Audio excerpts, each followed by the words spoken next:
क्या अपनी भक्ति को सिद्ध करने के लिए, भक्ति की पराकाष्ठा पर पहुंचने के लिए सत्संग सभाओं में जाना जरूरी है? क्योंकि सत्संग में कुछ ऐसा ही प्रसंग रखा गया था। उस प्रसंग को सुनकर के वो व्यक्ति थोड़ा असमंजस में था, इसीलिए वो ऐसा प्रश्न कर रहा था। उसका कहना था कि क्या हम घर में रह करके अपना इष्ट का भजन पूजन करके अपनी भक्ति को पराकाष्ठा पर नहीं ले जा सकते? प्रश्न बड़ा ही रोचक है और विचारणीय भी है, क्योंकि ये प्रश्न अकेला उसी का प्रश्न नहीं है। ऐसा प्रश्न बहुत से भाइयों का है, बहुत से लोगों के अंदर में ऐसी विचारधारा पलती है।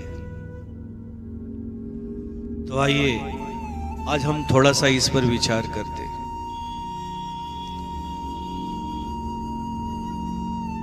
भक्ति के लिए सत्संग क्यों आवश्यक है?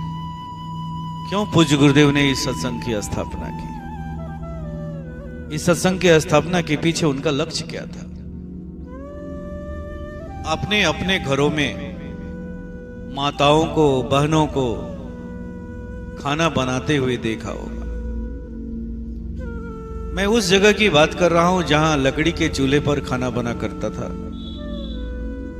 या गोबर से बने उपलों के द्वारा, जिसे हम गोईठा भी कहते हैं, उससे खाना बनते हुए देखा होगा। चूल्हों में अग्नि प्रज्वलित करने के लिए हम क्या करते थे? माताएं क्या करती थी? तो 2-4 लकड़ियों को एक जगह इकट्ठा करती थी, या फिर 2-4 उपलों को इकट्ठा करती थी, फिर उसमें अग्नि प्रज्वलित करती थी और अग्नि प्रज्वलित हो भी जाती थी, बड़ी आसानी से हो जाती थी। अगर प्रज्वलित अग्नि से संबंधित उन लकड़ियों को हम अलग अलग रख दें निकाल करके चूल्हे से, तो क्या होता है? तो हम देखेंगे कि उन लकड़ियों में प्रज्वलित अग्नि धीरे धीरे करके धीमी हो जाएगी और कुछ देर के बाद बुझ जाती है। यही दशा उपलों की भी होती है। अगर उपलों को अलग अलग हटा करके रख दे तो उसके अंदर की भी अग्नि धीरे धीरे धीमी हो जाएगी और एक समय ऐसा आएगा कि वो बुझ जाती है। फिर उन लकड़ियों को जब एक जगह इकट्ठा कर देते हैं तो पुनः अग्नि प्रज्वलित हो जाती है, उपलों में भी अग्नि प्रज्वलित हो जाती है। ठीक यही क्रिया भक्तों के साथ भी होती है। जब हम सत्संग सभाओं में होते हैं तो विभिन्न क्षेत्रों से भक्तगण पहुंचते हैं। उनकी श्रद्धा गुरु के प्रति अटूट होती है, अद्भुत होती है। इसीलिए तो वो आते हैं, इसीलिए तो वो इकट्ठा होते हैं। और फिर जब हम उनसे वार्तालाप करते हैं, उनके पास बैठते हैं, साथ बैठ करके ध्यान साधना करते हैं, तो हमारे भक्ति में भी अद्भुत गति आ जाती है, अद्भुत गति आ जाती है। एक भक्त की भक्ति और बढ़ जाती है, उसमें गति हो जाती है। ऐसा भक्त जब अपने अंदर में भक्ति के गति को अनुभव करता है, उसे एहसास करता है, उस पर गौर करता है, उस पर उसकी निगाहें जब पड़ती हैं, तो फिर वो आगे से उस सत्संग का दीवाना हो जाता है, दीवाना हो जाता है। अब उसकी नजरें एक जगह टिकी रहती हैं कि कब कहां सत्संग हो रहा है, मैं उस सत्संग सभा में जाऊं, अपने भक्ति को गति प्रदान करूं। और फिर एक दिन भक्ति की पराकाष्ठा को प्राप्त कर, वो इसी फिराक में रहता है, इसी की चिंतन में रहता है। लेकिन जब वो घर में होता है, अकेला होता है, वर्षों से सत्संग में आना जाना छोड़ देता है, तो उसकी दशा क्या होती है? तो ठीक उस लकड़ी की तरह ही होती है,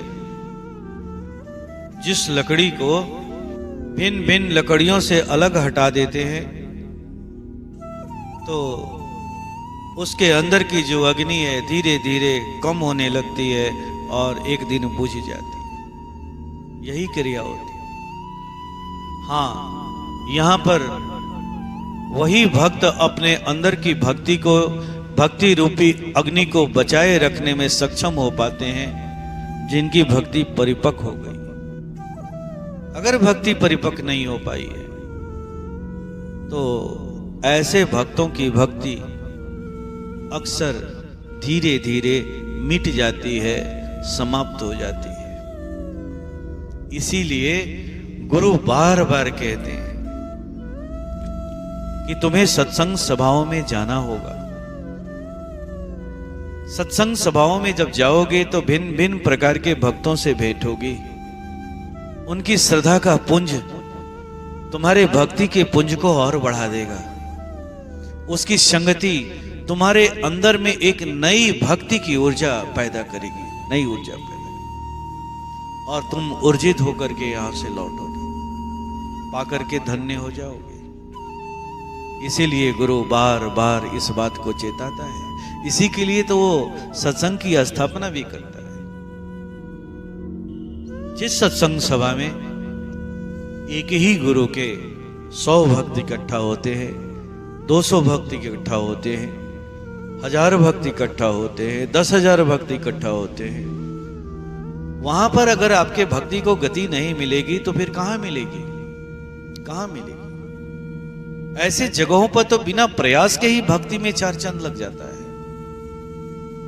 बिना प्रयास के ही सब कुछ होने लगता है, बिना प्रयास के ही आपकी झोली भर जाती है। लेकिन जो लोग ऐसा एहसास करते हैं कि सत्संग सभाओं में जाने से उनको कोई फायदा नहीं हो रहा है, निरस्ता ही हाथ लग रही है, तो ये निश्चित जान लें कि ये निरस्ता उन्हें सत्संग से नहीं मिल रही है। ये निरस्ता उनके अंतर की निरस्ता है जो उनके सामने आ रही है। चाहे एक ही गुरु के 100 संतान हो, 200 संतान हो, 400 संतान हो, 1000 संतान इकट्ठा हुए हो, रात दिन गुरु की चर्चा हो रही हो, गुरु की बड़ाई हो रही हो, गुरु के कृतियों का गुणगान हो रहा हो, अगर वहां उन्हें निरस्ता महसूस हो रही है, वहां उन्हें निरस्ता का अनुभव हो रहा है, तो फिर कहां उन्हें भक्ति का पुंज प्राप्त होगा? फिर वो घर में रह करके कौन सी भक्ति का पुंज इकट्ठा कर लेंगे? ये थोथी बातें हैं। ये वो लोग करते हैं जो भक्ति पथ पर नहीं चल रहे होते, और नहीं चलने की वजह से इस तरह की बातों को कहते हैं और कह करके कन्नी काट करके निकल जाते हैं। यही सच्चाई है। सत्संग सभाओं में जाने से भक्ति घटती नहीं है, एक भक्त के अंदर में निरस्ता नहीं आती है, बल्कि भक्ति उसकी कई गुना बढ़ जाती है, बढ़ जाती है। हाँ, सत्संग सभाओं में नहीं जाने का कुछ अन्य कारण हो सकता है, किसी कार्य को लेकर के व्यस्तता हो सकती है, ये अलग बात है। लेकिन यह कहना कि सत्संग में जाने से निरस्ता हो रही है, तो ये आपके अंदर की निरस्ता है, स्वयं की निरस्ता है, याद रखें।